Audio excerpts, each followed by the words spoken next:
ako nito eh. Kuripot na kuripot, dalawang process lang.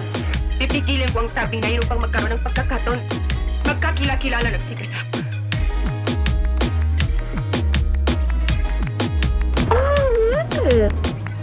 Kung gano'n eh, nagkamala ko sa ating sila. Nagsay ka na naman sa Prinsipya Abante.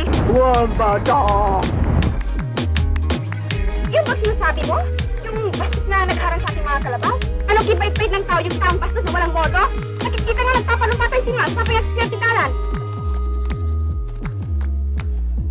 At mga ngamoy din yan kapag matagal itinago. Maaari bang hindi siya lumitaw? Pag-aaral mo nga, hindi mo kayang tustusan? Aakuin pa rin yung pagkakautang? Precisely.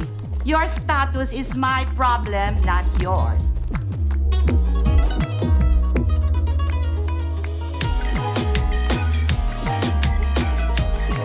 Iho, ako ang nagdesisyon.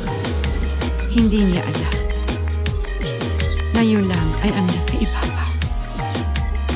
Salamat at ngayon ay tungkulin kong bantayan na talagaan ang aming mahal na kaibigan.